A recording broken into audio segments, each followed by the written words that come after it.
మకర రాశి వారి యొక్క ఆలోచన విధానం ఎలా ఉంటుంది, వారి మనస్తత్వం ఎలా ఉంటుంది, వాళ్ళ ఆలోచన ధోరణి కారణంగా ప్రేమ, వివాహం, వైవాహిక జీవితం అనేది ఎటువంటి ఫలితాలు ఉంటాయి, అలానే వైవాహిక జీవితం లేదంటే ప్రేమ జీవితం అనేది సాఫీగా సాగిపోవాలి అంటే మకర రాశి వాళ్ళు ఏ విషయాల్లో జాగ్రత్త తీసుకోవాలి, అలానే ఏ విషయాలు మార్చుకోవాలి అనేది ఈ వీడియోలో తెలుసుకుందాం. అలానే ఒకవేళ మీరు వేరే రాశి వారు అయ్యుండి మకర రాశి వారిని ప్రేమిస్తున్నా లేదంటే మకర రాశి వారిని పెళ్లి చేసుకోవాలి అనుకున్నా కూడా మీరు మకర రాశి వారి గురించి ఏం తెలుసుకోవాలి అనేది కూడా ఈ వీడియోలో చర్చిద్దాం. సాధారణంగా ఏ రాశి వారైనా సరే పెళ్లి చేసుకుని లైఫ్లో సెటిల్ అవ్వాలి అనుకుంటారు. కానీ మన మకర రాశి వాళ్ళు మాత్రం లైఫ్లో సెటిల్ అయ్యాకే పెళ్లి చేసుకుందాం అనుకుంటారు. దీని కారణంగానే చాలామంది మకర రాశి వారికి వివాహం అనేది ఆలస్యం అవుతూ ఉంటుంది.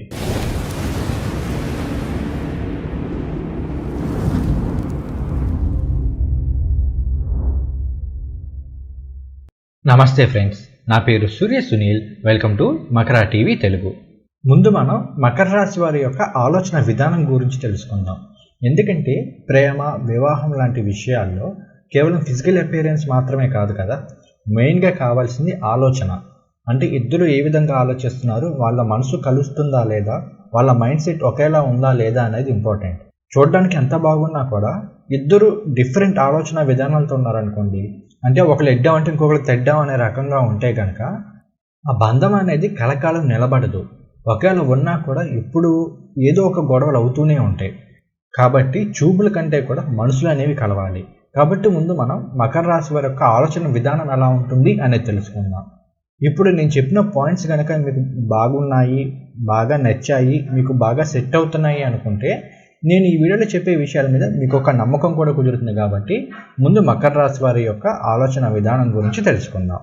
ముందుగా మనం ప్లస్ పాయింట్స్ గురించి తెలుసుకుందాం. మోస్ట్లీ మకర రాశిలో పుట్టిన వాళ్ళలో 90% ఆఫ్ ద పీపుల్ ఏంటి అంటే లైఫ్లో ఏదైనా ఒక గోల్ పెట్టుకొని దాన్ని సాధించడం కోసం కష్టపడే మనస్తత్వం ఉన్నవాళ్ళు. అంటే లైఫ్లో నేను ఒక మంచి స్థాయికి వెళ్ళాలి, డబ్బు బాగా సంపాదించాలి, లేదు అంటే వాళ్ళు పనిచేస్తున్న వృత్తిలో కానీ వాళ్ళు ఉన్న రంగంలో కానీ ఒక మంచి పొజిషన్కి వెళ్ళాలి అనే మనస్తత్వం ఉన్న వాళ్ళు మకర రాశి వాళ్ళు. నలుగురు నన్ను గుర్తించాలి, నా కష్టాన్ని గుర్తించాలి, నలుగురిలో నాకు ఒక ప్రత్యేకమైన గుర్తింపు ఉండాలి అనే ఆలోచన ధోరణిలో ఉంటారు మకర రాశి వారు. దీనికోసం చాలా హార్డ్ వర్క్ చేస్తుంటారు. దీనివల్లే కొన్ని సందర్భాల్లో ఏమవుతుందంటే నేను ఈ గోల్ పెట్టుకున్నాను, ఇది సాధించేంత వరకు నేను పెళ్లి చేసుకోను, అంటే నేను ఒక మంచి డైరెక్టర్ అవ్వాలి, డైరెక్టర్ అయ్యేంత వరకు పెళ్లి చేసుకోను, లేదు అంటే నేను ఒక ఇంత అమౌంట్ అనేది సంపాదించాలి, అది సంపాదించేంత వరకు పెళ్లి చేసుకోను, లేదంటే నాకు ఒక గవర్నమెంట్ జాబ్ కావాలి, ఈ జాబ్ అనుకుంటున్నాను, ఈ జాబ్ వచ్చేంత వరకు నేను పెళ్లి చేసుకోను. ఇలా ఏంటి అంటే లైఫ్లో ఒక గోల్ పెట్టుకుంటారు, అది సాధించేంత వరకు ప్రేమ, పెళ్ళి ఇలాంటి జోలికి అస్సలు పోరు. ఒకవేళ ఎవరినైనా ప్రేమిస్తున్నా కూడా ఈ ప్రేమిస్తున్న పర్సన్ కంటే కూడా వాళ్ళకి గోల్కే ఎక్కువ ఇంపార్టెన్స్ ఇస్తారు, ఎక్కువ దానికోసమే కష్టపడుతుంటారు. దీనివల్ల ఏమవుతుందంటే ఒక్కోసారి లవ్ ఫెయిల్యూర్ అవ్వడం, ఎక్కువ గొడవలు జరగడం, ఈవెన్ పెళ్ళైన తర్వాత కూడా చాలామంది గొడవలు పడడం అనేవి జరుగుతూ ఉంటాయి. అయితే అన్నిసార్లు జరుగుతాయని కాదు, కొన్నిసార్లు మాత్రం జరిగే ఛాన్సెస్ ఉన్నాయి. తర్వాత మకర రాశి వాళ్ళు అంటే హార్డ్ వర్క్కి పెట్టింది వేరు. మిగిలిన రాశులతో పోలిస్తే ఎక్కువగా హార్డ్ వర్క్ చేసేది వర్కహాలిక్స్, అంటే ఎప్పుడు పని పని పని అనే మనస్తత్వం ఉన్న వాళ్ళు మకర రాశి వాళ్ళు. మన మకర రాశి వారికి సంబంధించి అది ఒక విధంగా ప్లస్ పాయింటే. ఎందుకంటే మనం కష్టపడితేనే కదా డబ్బు సంపాదించగలం, అప్పుడే కుటుంబాన్ని బాగా చూసుకోగలం, ప్రేమించిన వాళ్ళని బాగా చూసుకోగలం అనేది మన మకర రాశి వాళ్ళ మైండ్ సెట్. ఇది ఒక విధంగా పాజిటివే అయినా కూడా కొన్ని సందర్భాల్లో ఏమైపోతుందంటే కేవలం పని మీదే ఫోకస్ చేసేయడం, వర్క్ మీదే ఫోకస్ చేసేయడం వల్ల మన ఎదుటి వాళ్ళని, మనల్ని ఇష్టపడే వాళ్ళని, వాళ్ళ ఆలోచనలు కానీ వాళ్ళ భావాలను కానీ మనం పట్టించుకోం. దీనివల్ల మన కుటుంబ సభ్యులు కావచ్చు, మనల్ని ప్రేమించిన వాళ్ళు, మనల్ని పెళ్లి చేసుకోవాలి అనుకునే వాళ్ళు ఒక నెగిటివ్ ఆలోచన అనేది వచ్చేస్తుంది. తనకి ఎంతసేపు వర్క్ తప్ప మనుషులు అవసరం లేదు అన్న ఫీలింగ్ అనేది వచ్చేస్తుంది. కాబట్టి వర్క్కి ఎంత ప్రిఫరెన్స్ ఇవ్వాలో అంత ప్రిఫరెన్స్ ఇవ్వండి, అదే సమయంలో కుటుంబానికి ఎంత ప్రిఫరెన్స్ ఇవ్వాలో అంత ప్రిఫరెన్స్ ఇవ్వడం కూడా నేర్చుకోండి. తర్వాత మకర రాశి వాళ్ళు సిన్సియారిటీకి, విధేయత, లాయల్టీకి కూడా పెట్టింది పేరు.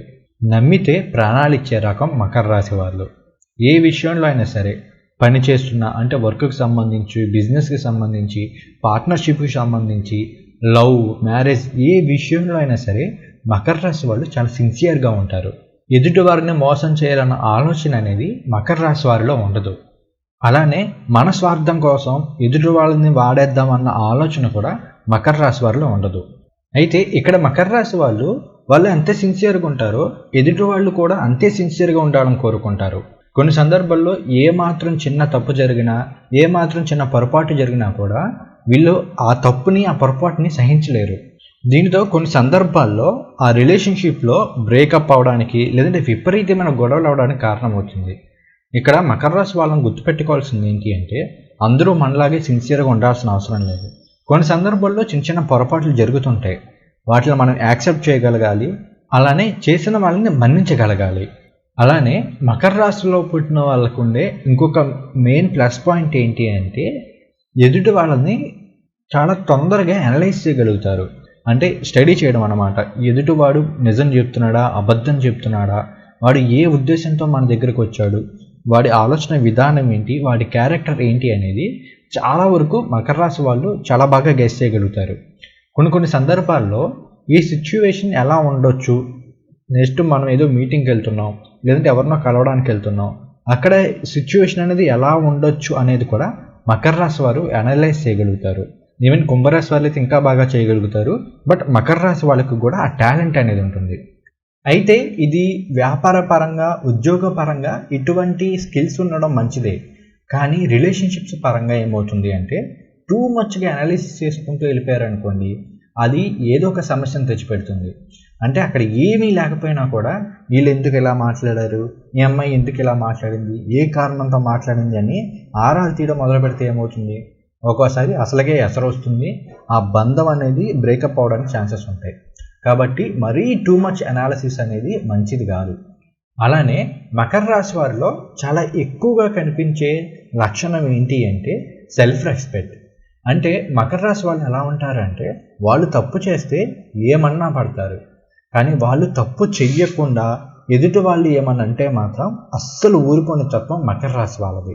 విషయం చిన్నది కావచ్చు, పెద్దది కావచ్చు, ఎటువంటి కారణమైనా సరే తప్పు లేకుండా ఎదుటి వాళ్ళు ఎవరిని అంటే మకర రాశి వాళ్ళు ఏమాత్రం కూడా పడరు.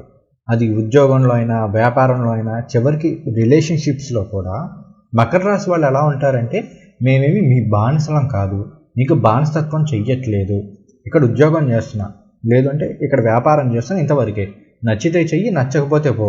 రిలేషన్షిప్స్లో కూడా ఇలాగే ఉంటారు. నేను లవ్ చేస్తున్న మాట నిజమే, లేదంటే నేను ప్రేమిస్తున్న మాట నిజమే, అలాగని నువ్వు ఏమన్నా నేను పడను, పడాల్సిన అవసరం నాకు లేదు అనే ఇటువంటి ఆలోచన ధోరణి అనేది మకర రాశి వారిలో ఉంటుంది. అలానే మకర రాశి వారిలో కనిపించే ఇంకొక లక్షణం ఏంటి అంటే, ఎవరైనా సరే వీళ్ళ మీద అధికారం చలాయిస్తే మకర రాశి వాళ్ళు ఒప్పుకోరు. అంటే ఇంతకుముందు చెప్పినట్లు బానిసత్వం అనేది మకర రాశి వాళ్ళు చేయడానికి ఇష్టపడరు. ఒక సిన్సియారిటీ, ఒక వాల్యూ అనేది ఎక్కడైనా మకర రాశి వాళ్ళు కోరుకుంటారు. ఎవరైనా సరే మన మీద అధికారాన్ని చలాయిస్తున్నారు అనుకోండి, దాన్ని వాళ్ళు అంత తొందరగా యాక్సెప్ట్ చేయరు, కొన్నిసార్లు రెబల్ అయిపోతారు వాళ్ళ మీద. సో ఈ లక్షణం కూడా మకర రాశి వారిలో కనిపిస్తూ ఉంటుంది. అలానే మకర రాశిలో కనిపించే ఇంకొక మెయిన్ లక్షణం ఏంటి అంటే పట్టుదల, కొన్ని సందర్భాల్లో మొండితనం కూడా. ఎందుకంటే మీరు ఎవరైనా గజేంద్ర మోక్షం చదివినట్లయినా లేదంటే దాని గురించి తెలిసిన వాళ్ళకైనా అర్థమవుతుంది. మకరం అంటే మొసలి అంటే పట్టుదల. ఎంత కష్టం వచ్చినా, ఎన్ని ఇబ్బందులు ఎదురైనా కూడా వాళ్ళు నమ్మిన విషయం కోసం ఎంత దూరమైన వెళ్ళే రకం మకర రాశి వాళ్ళు. ఎన్ని సమస్యలు వచ్చినా, ఎన్ని బాధలు పడినా కూడా వాళ్ళు అనుకున్నది సాధించి తీరుతారు. ఇది ప్రేమ ఇలాంటి విషయాల్లో ఒక విధంగా ప్లస్ పాయింట్, ఒక విధంగా మైనస్ పాయింట్. ప్లస్ పాయింట్ ఎలాగంటే, మనల్ని ప్రేమించిన వ్యక్తి కోసం లేదంటే మనం ప్రేమించిన వ్యక్తి కోసం ఎంత దూరమైనా వెళతారు. ఎన్ని కష్టాలు ఎదురైనా కానీ, ఎంతమందిని ఎదిరించినైనా కానీ ఆ ప్రేమను దక్కించుకోవాలన్న తపన, పట్టుదల మకర రాశి వాళ్ళలో ఉంటుంది. కానీ కొన్ని సందర్భాల్లో ఇది మూర్ఖత్వం కిందకి వెళ్ళిపోతుంది. అలాంటి సందర్భంలో ప్రేమించిన వాళ్ళని ఇబ్బంది పెట్టే విషయం కూడా మకర రాశి వారిలో కనిపిస్తూ ఉంటుంది. సో ఒక విధంగా ప్లస్ పాయింట్, ఒక విధంగా మైనస్ పాయింట్. సరే, అయితే ఇప్పుడు మనం నెగిటివ్ పాయింట్స్ గురించి తెలుసుకుందాం. నెగిటివ్ పాయింట్స్లో ఏంటంటే, మకర రాశి వారిలో చాలామందిలో మొహమాటం ఎక్కువ ఉంటుంది. అంటే ఏదైనా మాట్లాడాలంటే ఎదుటి వాళ్ళు ఏమన్నా ఫీల్ అవుతారేమో, ఎదుటి వాళ్ళు ఏమైనా అపార్థం చేసుకుంటారేమో అని మనం మాట్లాడకపోవడం అనేది మకర రాశి వారిలో చాలా ఎక్కువగా కనిపిస్తుంటుంది. ఇది రిలేషన్షిప్స్లో అంతగా పనికిరాదు. ఎందుకంటే మీ మనసులో ఏదైనా ఒక ఆలోచన ఉంది అనుకోండి, ఎదుటి వ్యక్తితో ఓపెన్గా చెప్పగలగాలి. అప్పుడే దాన్ని ఇద్దరు కూర్చుని మాట్లాడుకుని దాన్ని సాల్వ్ చేసుకోగలుగుతారు. అలా కాకుండా మీ మనసులోనే వాటిని అలా ఉంచేసుకున్నారనుకోండి, దానివల్ల ఏమైపోతుంది, కొన్ని సందర్భాల్లో అది బ్రేకప్స్కి కూడా దారితీస్తుంది. అంటే ఫర్ ఎగ్జాంపుల్ మీ పార్ట్నర్ ఉన్నారు, తను ఏదో చేస్తున్నాడు, అది మీకు నచ్చట్లేదు అనుకోండి, ఈ విషయం నాకు నచ్చట్లేదు అని చెప్పగలగాలి. అలా కాకుండా మీరే ఇబ్బంది పడుతూ వచ్చారనుకోండి, ఒకసారి అది ఏదో ఒక స్టేజ్లో విపరీతమైన కోపానికి దారితీస్తుంది. అక్కడి నుంచి గొడవలు అయిపోయి బ్రేకప్ అయిపోయే స్థాయికి వెళ్ళిపోతుంది. కాబట్టి మీలో మీరు మార్చుకోవాల్సిన మొట్టమొదటి విషయం ఏంటంటే మొహమాటం అనేదాన్ని వదిలేసేయండి. తర్వాత మకర రాశి వారిలో చాలామందిలో సిగ్గు బిడియం కూడా కనిపిస్తుంటాయి. చాలామంది ఇంట్రోవర్ట్స్, అంటే నలుగురితో కలవరు, నలుగురితో మాట్లాడరు. వాళ్ళ వృత్తిరీత్యా ఎవరితో అయినా కలవాల్సి వచ్చినా కూడా వాళ్ళతో ఎక్కువ అటాచ్మెంట్ అనేది ఉండదు. ఏదో మన బిజినెస్ కాబట్టి మనం మాట్లాడాలి కాబట్టి మాట్లాడుతున్నాం అంతే తప్ప నిజానికి కొత్త వాళ్ళతో ఎక్కువగా కలవడానికి మకర రాశి వాళ్ళు ఇష్టం చూపిరు. మకర రాశి వాళ్ళు చాలామంది విడిగా ఉండడానికి, ఒంటరిగా ఉండడానికి ఇష్టం చూపిస్తారు. వాళ్ళకంటే ఒక ప్రపంచం ఉంటుంది, ఆ ప్రపంచం నుంచి వాళ్ళు బయటకు రావడానికి ఇష్టపడరు. అంటే వాళ్ళకు ఒక కంఫర్ట్ జోన్ ఉంటుంది, ఆ కంఫర్ట్ జోన్లోకి ఎవరిని రానివ్వరు. ఈ కంఫర్ట్ జోన్ వదిలి వాళ్ళు బయటకు వెళ్ళరు. సో రిలేషన్షిప్స్లో ఇది కుదరదు. ఎందుకంటే మీరు లైఫ్ పార్ట్నర్ ఒకరు మీ జీవితంలోకి ఎంటర్ అయ్యారు అంటే మీరు మీ కంఫర్ట్స్ని తగ్గించుకోవాలి, మార్చుకోవాల్సి వస్తుంది. చాలా సందర్భాల్లో మకర రాశి వాళ్ళు వీటిని యాక్సెప్ట్ చేయలేక అయితే అసలు పెళ్లి చేసుకోకుండా ఉండిపోతారు. లేదు అంటే ప్రతిసారి ఏదో ఒక గొడవలు అవడం అనేది జరుగుతూ ఉంటుంది. కాబట్టి మీ ఇష్టాల్లో మార్పులు చేసుకోవడానికి మీరు సిద్ధంగా ఉండగలగాలి. తర్వాత మకర రాశి వారిలో చాలామందిలో ఏమిటి అంటే ఆధ్యాత్మిక భావన ఎక్కువ ఉంటుంది. అంటే డివోషన్కి సంబంధించి ఒక విధంగా దేవుడి మీద భక్తి ఉండడం, ప్రేమ ఉండడం మంచిదే. కానీ మకర రాశి వారిలో కొంతమందిలో ఏమైపోతుందంటే దాంట్లో మరీ టూ మచ్ డెప్త్కి వెళ్ళిపోతారు. అంటే మంత్ర సాధన చేసేయడం, లేదు అంటే దేవుడి మీద ఇంకా దేవుడి గురించి తెలుసుకోవాలన్న ఆలోచనతో ఈ ప్రేమను పక్కన పెట్టేస్తారు, వివాహం పక్కన పెట్టేస్తారు. ఒక విధంగా చెప్పాలంటే సన్యాసి మార్గం కావచ్చు, బ్రహ్మచర్యం కావచ్చు. ఓపెన్గా చెప్పాలి అంటే పెళ్లి చేసుకోకుండా బ్రహ్మచారిగా ఉండిపోయే వాళ్ళు మకర రాశిలోనే చాలా ఎక్కువ మంది ఉంటారు. తరువాత మకర రాశిలో ఉన్న వారిలో ఉన్న ఇంకొక నెగిటివ్ విషయం ఏంటి అంటే వాళ్ళు ఓపెన్గా వాళ్ళ మనసులో ఉన్న భావాలను ఎక్స్ప్రెస్ చేయలేరు. అంటే ఒక వ్యక్తి మీద ప్రాణం ఇచ్చేంత ప్రేమ ఉంటుంది, కానీ దాన్ని ఎలా ఎక్స్ప్రెస్ చేయాలో తెలియదు. లేదు అంటే ఒకరి మీద విపరీతమైన కోపం ఉంటుంది, అగైన్ దాన్ని ఎలా ఎక్స్ప్రెస్ చేయాలో తెలియదు. ఒక విధంగా చెప్పాలంటే వాళ్ళు ఎమోషన్స్ని సరిగ్గా క్యారీ చేయలేరు, సరిగ్గా ఎక్స్ప్రెస్ చేయలేరు. అందుకే మకర రాశి వారిని చాలా ఎక్కువగా సీక్రెట్ లవర్స్ అంటారు. సరే, అయితే ఇప్పుడు మనం ఒక్కొక్క నక్షత్రాన్ని తీసుకొని వాళ్ళ గురించి చెప్పుకుందాం. మకర రాశిలో ముందుగా ఉత్తరాషాఢ 2, 3, 4 పాదాలు ఉంటాయి. ఉత్తరాషాఢ నక్షత్రం వారికి రవి అధిపతి. ఉత్తరాషాఢ నక్షత్రంలో పుట్టిన వాళ్ళు ఎవరికైనా సరే వాళ్ళలో మంచి కళ ఉంటుంది. అంటే వాళ్ళు బ్లాక్గా ఉండొచ్చు, లేదంటే వైట్గా ఉండొచ్చు, అలా ఉన్నా కూడా ముఖంలో మంచి కళ ఉంటుంది. చూడంగానే అమ్మాయి అయినా అబ్బాయి అయినా అరే బాగున్నారు అన్న అందం ఉంటుంది. సాధారణంగా ఈ నక్షత్రంలో పుట్టిన వాళ్ళు ఎవరైనా సరే చాలా డెలికేటెడ్ మైండ్తో ఉంటారు, చాలా సాఫ్ట్గా ఉంటారు. అలానే ఆధ్యాత్మిక విషయాల్లో చాలా మంచి ఇంట్రెస్ట్ ఉంటుంది. ట్రావెలింగ్కి సంబంధించి పర్టికులర్గా హిల్ స్టేషన్స్ కావచ్చు, ఫారెస్ట్స్, ఇలాంటి వాటి ట్రావెలింగ్ విషయాల్లో ఇంట్రెస్ట్ ఉంటుంది. ముఖ్యంగా డ్రెస్సింగ్ స్టైల్, ఉత్తరాషాఢ నక్షత్రంలో పుట్టిన వాళ్ళు చాలా మంచి డ్రెస్సింగ్ స్టైల్ ఉంటుంది. అయితే వీరిలో ఉన్న ఒక నెగిటివ్ ఏంటి అంటే వీళ్ళ మైండ్ సెట్ అనేది చాలా డెలికేటెడ్గా ఉండడం వల్ల ఏదైనా ఒక సమస్య వచ్చినప్పుడు, లేదంటే ఏదైనా ప్రాబ్లం వచ్చినప్పుడు అయితే కంప్లీట్గా బ్రేక్ డౌన్ అయిపోతారు. అంటే చాలా బాధపడిపోతూ ఉండిపోతారు, లేదంటే కొన్ని సందర్భాల్లో చాలా అగ్రెసివ్ అయిపోతూ ఉంటారు. దీనివల్ల ఏంటి అంటే వీళ్ళ లైఫ్ పార్ట్నర్ని వీళ్ళని ఎలా కంట్రోల్ చేయాలి, వీళ్ళని ఎలా అర్థం చేసుకోవాలనేది తెలియదు. కొన్ని సందర్భాల్లోనేమో చాలా బాగా మాట్లాడతారు, ఉన్నట్టుండి కోపం వచ్చేస్తుంటుంది. ఇలాంటి మైండ్ సెట్ అనేది ఉత్తరాషాఢ నక్షత్రం వారిలో ఉంటుంది. పర్టికులర్గా యారోగెన్సీ, అహంకారం అనేది ఉత్తరాషాఢ నక్షత్రం వారిలో చాలా ఎక్కువ కనిపిస్తుంటుంది. అంటే నువ్వు నాకు చెప్పే అంత తోడువా, నువ్వు నాకు చెప్పే అంత దానివా, నేనేంటి, నా లెవెల్ ఏంటి, ఇటువంటి మైండ్ సెట్ అనేది ఉత్తరాషాఢ నక్షత్రం వల్ల చాలా ఎక్కువ మందిలో కనిపిస్తూ ఉంటుంది. అంటే నాకు అన్నీ తెలుసు, నువ్వు నాకు చెప్పాల్సిన అవసరం లేదు అని, అసలు ఎదుటి వాళ్ళు ఏం చెప్తున్నారో కూడా కొన్ని సందర్భాల్లో వినని మనస్తత్వం అనేది ఉత్తరాషాఢ నక్షత్రం వారిలో ఉంటుంది. అయితే వీళ్ళకున్న మెయిన్ అడ్వాంటేజ్ ఏంటి అంటే ఉత్తరాషాఢ నక్షత్రంలో పుట్టిన వాళ్ళకి అంటే లగ్నము ఇవేమీ సంబంధం లేకుండా ఓన్లీ నక్షత్రం పరంగా చూసుకున్నప్పుడు మాత్రం చాలా అందమైన సపోర్టివ్ లైఫ్ పార్ట్నర్ వచ్చే అవకాశం ఉంది. అంటే మేల్ అయితే ఫీమేల్కి, ఫీమేల్ అయితే మేల్కి చాలా బాగా అర్థం చేసుకోగలుగుతారు, చాలా సపోర్ట్ ఇవ్వగలుగుతారు. అయితే ఇక్కడ ఒక్క డ్రాబ్యాక్ ఏంటి అంటే ఉత్తరాషాఢ నక్షత్రం వారికి ముంగీస అనేది యోనికుటం. ప్రతి నక్షత్రానికి కూడా ఒక యోనికుటం అనేది ఉంటుంది. మామూలుగా వివాహ పొంతన విషయాల్లో వీటన్నిటిని క్యాలిక్యులేట్ చేస్తుంటారు. అయితే యోనికుటం ముంగీసకి ఎటువంటి కౌంటర్పార్ట్ అనేది లేదు. దీనివల్ల ఏమవుతుందంటే సెక్సువల్ లైఫ్లో అంటే శృంగారపరమైన లైఫ్ విషయంలో మాత్రం, రొమాంటిక్ లైఫ్ విషయంలో మాత్రం అంత సాటిస్ఫాక్షన్ అనేది ఉండకపోయే అవకాశం అయితే ఉంది. అంటే యావరేజ్గా ఉంటుందని చెప్పుకోవచ్చు, అంతవరకే. తరువాత శ్రవణ నక్షత్రం. శ్రవణం 4 పాదాలు కూడా మకర రాశిలోనే ఉంటాయి. శ్రవణ నక్షత్రం వారికి చంద్రుడు అధిపతి. సాధారణంగా శ్రవణ నక్షత్రం వాళ్ళకి మ్యూజికల్ ఓరియంటెడ్ విషయాల్లో చాలా ఇంట్రెస్ట్ ఉంటుంది. అంటే సంగీతానికి సంబంధించి చాలా ఇంట్రెస్ట్ ఉంటుంది, లిటరేచర్ సంబంధించిన విషయాల్లో మంచి ఇంట్రెస్ట్ ఉంటుంది. కాబట్టి వీళ్ళు ఏంటి అంటే ఒక విధంగా సైలెంట్ కిల్లర్స్. అంటే చాలా తక్కువ మాట్లాడతారు, కానీ మాట్లాడిన మాటల్లో చాలా మంచి పవర్ఫుల్ మీనింగ్స్ ఉంటాయన్నమాట. అంటే కవిత్వం పరంగా కావచ్చు, ఇటువంటి వాటి పరంగా చాలా బాగా మాట్లాడగలుగుతారు. ఎదుటి వాళ్ళని చాలా తొందరగా వీళ్ళ మాటలతో ఇంప్రెస్ చేయగలిగిన టాలెంట్ అనేది శ్రవణ నక్షత్రం వాళ్ళకి ఉంటుంది. అలానే శ్రవణ నక్షత్రం వాళ్ళల్లో అల్లరి చేసే గుణం ఎక్కువ ఉంటుంది. అంటే చిలిపి పనులు చేసే తత్వం అనేది శ్రవణ నక్షత్రం వారిలో ఎక్కువ ఉంటుంది. అయితే వీళ్ళు మెయిన్గా పట్టించుకోవాల్సిన విషయం, మార్చుకోవాల్సిన విషయం ఏంటి అంటే ఎవరికి రెస్పెక్ట్ ఇవ్వాలి, ఎంత రెస్పెక్ట్ ఇవ్వాలి, ఎవరిని ఎక్కడ ఉంచాలనేది తెలుసుకోవాలి. ఎందుకంటే కొన్ని సందర్భాల్లో వీళ్ళు ఏం చేస్తారంటే నయా పైసా ఉపయోగం లేని వాడిని తీసుకొచ్చి తల మీద పెట్టుకుంటారు.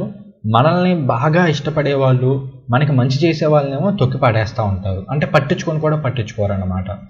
అలానే మంచి పేషెన్సీ ఉంటుంది, అట్ ద సేమ్ టైం కోపం కూడా అంతే ఎక్కువ ఉంటుంది. రెండూ ఉంటాయి. చాలా ఓపికగాను ఉండగలుగుతారు. ఒక్కసారి ఆ ఓపిక నశించిపోయింది అంటే ఇంకా వారం 10 రోజులైనా సరే అదే కోపంతో ఉండిపోయే మనస్తత్వం అనేది శ్రవణ నక్షత్రం వారిలో ఉంటుంది. వీరికి మ్యారేజ్ పరంగా చూసుకున్నప్పుడు అటు మేల్ పరంగా అయినా ఇటు ఫీమేల్ పరంగా అయినా, అంటే మగవారికైనా ఆడవారికైనా సరే చాలా మంచి లైఫ్ పార్ట్నర్ వచ్చే అవకాశం ఉంది. అయితే ఇది నేను కేవలం నక్షత్రం బట్టే చెప్తున్నాను. మీ లగ్నాన్ని బట్టి, మీ జాతక చక్రాన్ని బట్టి కొన్ని మార్పులు అనేవి ఉండవచ్చు. కానీ నక్షత్రం పరంగా చూసుకున్నప్పుడు మాత్రం శ్రవణ నక్షత్రం వారికి ఆడవారికైనా మగవారికైనా సరే మంచి లైఫ్ పార్ట్నర్, మంచి సపోర్టివ్గా మనల్ని అర్థం చేసుకునే లైఫ్ పార్ట్నరే దొరుకుతారు. అయితే మగవారికి వచ్చేసరికి ఒకే ఒక డ్రాబ్యాక్ ఏంటి అంటే ఈ శ్రవణ నక్షత్రం వాళ్ళు వాళ్ళ వైఫ్తో మంచి రిలేషన్షిప్ ఉన్నప్పటికీ, అంటే శృంగార పరంగా, రొమాన్స్ పరంగా మంచి సాటిస్ఫాక్షన్ ఉన్నప్పటికీ కూడా ఏంటి అంటే కొన్ని సందర్భాల్లో ఇన్లీగల్ రిలేషన్షిప్స్కి వెళ్ళిపోయే ఆలోచన అనేది శ్రవణ నక్షత్రం వారిలో ఉంటుంది. ఇది ఒక్కటి చాలు మొత్తం లైఫ్ని సర్వనాశనం చేసి పాడేయడానికి. కాబట్టి అటువంటి విషయాల్లో మాత్రం చాలా జాగ్రత్తగా ఉండండి. అలానే ఆడవారు గుర్తుంచుకోవాల్సిన విషయం, అంటే శ్రవణ నక్షత్రంలో పుట్టిన మహిళలు గుర్తుంచుకోవాల్సిన విషయం ఏంటి అంటే మీరు అన్నిటిలోనూ ది బెస్ట్ ఉంటారు. బట్ ఎదుటి వాళ్ళు కూడా అన్నిట్లోనూ అలాగే ఉండాలని కోరుకోకండి. కొన్ని సందర్భాల్లో మీకన్నా బెటర్గా ఉండొచ్చు, మీ ఎక్స్పెక్టేషన్స్కి తగ్గట్టు ఎక్కువ ఉండొచ్చు, తక్కువ ఉండొచ్చు. కాబట్టి వీటిని మీరు అర్థం చేసుకొని ముందుకు సాగిపోయే తత్వం అనేది మీలో ఉండగలగాలి. లేదు అంటే మాత్రం కొంత ఇబ్బంది పడే అవకాశం ఉంది. తరువాత ధనిష్ట నక్షత్రం వాళ్ళు. ధనిష్ట నక్షత్రానికి సంబంధించి ఏంటి అంటే వీళ్ళ లైఫ్ అనేది ఎప్పుడు ధనం చుట్టూనే తిరుగుతుంది. అంటే వీళ్ళ లైఫ్లో వచ్చే ప్రతి ప్రాబ్లం కూడా ఏదో ఒక విధంగా మనీకి ముడిపడే ఉంటుంది. అందుకనే ఈ నక్షత్రంలో పుట్టిన వాళ్ళు చాలామంది ఏంటి అంటే కెరీర్లో సెటిల్ అయ్యేంత వరకు, లేదంటే వ్యాపారంలో సెటిల్ అయ్యేంత వరకు పెళ్లి చేసుకోకూడదని అనుకుంటారు. కానీ ఇక్కడ మీకు తెలియని విషయం ఏంటి అంటే ధనిష్ట నక్షత్రంలో పుట్టిన వాళ్ళు, మగవాళ్ళు కానీ ఆడవాళ్ళు కానీ, వాళ్ళకి పెళ్ళైన తర్వాతే డబ్బు బాగా కలిసి వస్తుంది. ముఖ్యంగా మగవారికి వాళ్ళకి పెళ్ళైన తర్వాతే లైఫ్లో మంచి ప్రోగ్రెస్ అనేది ఉంటుంది. అండ్ ఈ నక్షత్రంలో పుట్టిన వారికి కేవలం నక్షత్ర పరంగా చూసుకుంటే, నేను మళ్ళీ చెప్తున్నాను, మీ లగ్నాన్ని బేస్ చేసుకుని, మీ జాతక చక్రాన్ని బేస్ చేసుకుని చాలా మార్పులు ఉండొచ్చు. బట్ నక్షత్రం పరంగా చూసుకున్నప్పుడు మాత్రం ధనిష్ట నక్షత్రంలో పుట్టిన మగవాళ్ళకి వాళ్ళ వైఫ్ మాత్రం ఒక లక్ష్మీ దేవతే. ఎందుకంటే మీకు పెళ్ళైన తర్వాత మీ భార్యని బేస్ చేసుకుని మీకు డబ్బు కానీ, సంపదలు కానీ ఏవైనా సరే పెళ్ళి తర్వాతే అటువంటివన్నీ మీకు దొక్కుతాయి. అయితే ఈ నక్షత్రం వాళ్ళకి చూసుకున్నప్పుడు ధనిష్ట వాళ్ళకి కుజుడు నక్షత్రాధిపతి. కుజుడు అంటే తెలిసిందే కదా, ఫైర్ బ్రాండ్, కొంచెం అగ్రెసివ్ నేచర్ ఇలా ఉంటుంది.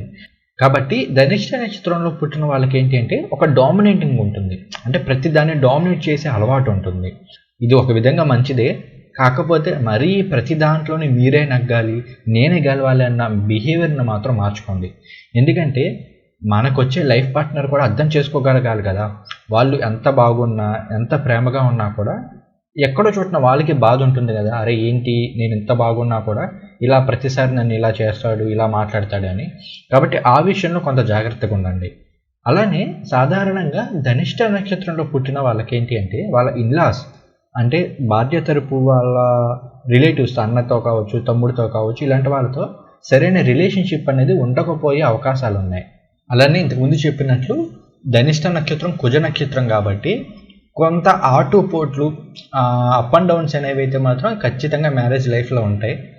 మ్యారేజ్ లైఫ్ అనేది బాగుంటుంది, కాకపోతే అప్పుడప్పుడు చిన్న చిన్న గొడవలు అయ్యే అవకాశాలు అయితే మగవారికి సంబంధించి ఎక్కువగా ఉంటుంది. ఇక ఈ నక్షత్రంలో పుట్టిన ఆడవారికి చూసుకున్నప్పుడు లైఫ్ చాలా బాగానే ఉంటుంది, రిలేషన్షిప్స్ పరంగా కూడా చాలా బాగుంటుంది. కాకపోతే మీరు కాంప్రమైజ్ అవ్వడం అలవాటు చేసుకోవాలి. ఎందుకంటే ప్రతి దాంట్లోనూ మీరే నగ్గాలి అని కాకుండా కొన్ని సందర్భాల్లో ఎదుటివారి యొక్క ఆలోచనలకి, వాళ్ళ భావానికి కూడా రెస్పెక్ట్ ఇవ్వగలగాలి. అలా కాకుండా ప్రతిసారి నేనే నగ్గాలి అన్న బిహేవియర్ ఉంటే మాత్రం కొంత ఇబ్బంది పడే అవకాశాలు కనిపిస్తున్నాయి. కాకపోతే ఈ నక్షత్రంలో పుట్టిన ఆడవారికి మాత్రం వాళ్ళు కోరుకున్న భర్త, అంటే ఇలాంటి క్యారెక్టర్స్ ఉండాలి, ఇలాంటి ఫిజికల్ అపియరెన్స్ ఉండాలి, ఇలా వాళ్ళు ఎలాగైతే కోరుకుంటారో అలాంటి భర్తనే పొందే అవకాశం అయితే కనిపిస్తూ ఉంది. అలానే మిమ్మల్ని పెళ్లి చేసుకున్న తర్వాత మీ భర్తకి చాలా విషయాల్లో మంచి జరిగే అవకాశం ఉంది. కాబట్టి అంటే మీరు వచ్చిన తర్వాతే తన లైఫ్లో ఒక చేంజ్ వచ్చింది కాబట్టి మిమ్మల్ని బాగా రెస్పెక్ట్ చేయడం, బాగా ఇష్టపడే తత్వం అయితే కనిపిస్తూ ఉంటుంది. అయితే అగైన్ ఇది కేవలం మీ నక్షత్రాన్ని బేస్ చేసుకుని మాత్రమే చెప్తున్నాను. బట్ లగ్నం పరంగా చూసుకున్నప్పుడు మాత్రం ఇలాంటివి మారే అవకాశాలు ఉన్నాయి. డిపెండ్స్ ఆన్ మీ జాతకంలో ఉన్న గ్రహాలు, నక్షత్రాలను బట్టి మారే అవకాశాలు అయితే ఉన్నాయి. ఇక ఫైనల్గా మకర రాశి వారికి ఏ రాశి వారితో మ్యారేజ్ బాగుంటుంది, ఏ రాశి వారితో మ్యారేజ్ బాగోదు అనేది కేవలం రాశిని బట్టో నక్షత్రాన్ని బట్టో చెప్పడం అనేది కుదరదు. ఈవెన్ అలా చెప్పడం కూడా సమంజసం కాదు.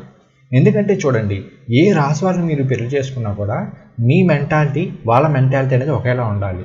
అయితే మీరైనా కాంప్రమైజ్ అవ్వగలగాలి, లేదంటే వారైనా కాంప్రమైజ్ అవ్వగలగాలి. మీరైనా అర్థం చేసుకోగలగాలి, వారైనా అర్థం చేసుకోగలగాలి. ఎప్పుడైనా సరే ఏ రాశి వారైనా, ఏ నక్షత్రం వారైనా సరే అర్థం చేసుకునే లైఫ్ పార్ట్నర్ దొరకడం అనేది, మనల్ని ప్రేమించే లైఫ్ పార్ట్నర్ దొరకడం అనేది ఇంపార్టెంట్. ఇటువంటి విషయాలన్నీ మనం కేవలం రాశిని బట్టి చెప్పేయలేం. అందుకే సాధారణంగా వివాహ పొంతనలు చూస్తారు. ఇందులో కేవలం రాశి అని మాత్రమే కాకుండా అసలు మీ జన్మజాతకంలో 7th హౌస్ ఏ రాశి అయింది, ఆ రాశాధిపతి ఏ రాశిలో ఉన్నారు, మిత్రస్థానంలో ఉన్నారా, శత్రుస్థానంలో ఉన్నారా, సమస్థానంలో ఉన్నారా, ఒకవేళ ఉన్నా కూడా ఏ నక్షత్రంలో ఉన్నారు, అలానే మీ నవాంశ అనేది ఎలా ఉంది, ప్రతి ఒక్క గ్రహాన్ని, ఫర్ ఎగ్జాంపుల్ మగవారు అనుకోండి శుక్రుడు మెయిన్, సో శుక్రుడు ఎక్కడున్నారు, గురుడు ఎక్కడున్నాడు, కుజుడు ఎక్కడున్నారు, ఆడవారికి కుజుడు ఎక్కడున్నాడు, గురువు శుక్రుడు ఎలా ఉన్నారు, శనేశ్వరుడు ఎలా ఉన్నారు, ఇలా ప్రతి గ్రహాన్ని తీసుకొని ఆ గ్రహంలో పొజిషన్స్ని, రాశుల్ని, నక్షత్రాలని ప్రతిదీ లెక్కేసుకొని మళ్ళీ మిత్రతార, పరమమిత్రతార, నైదంతార ఇలాంటి వాటిని అన్నింటినీ లెక్కేసుకొని యోనికుటాలు వీటన్నింటినీ తీసుకొని క్యాలిక్యులేషన్ చేసుకొని మాత్రమే వివాహ పొంతనం గురించి చెప్పగలరే తప్ప కేవలం రాశిని బట్టి చెప్పడం అనేది అస్సలు సమంజసం కాదు.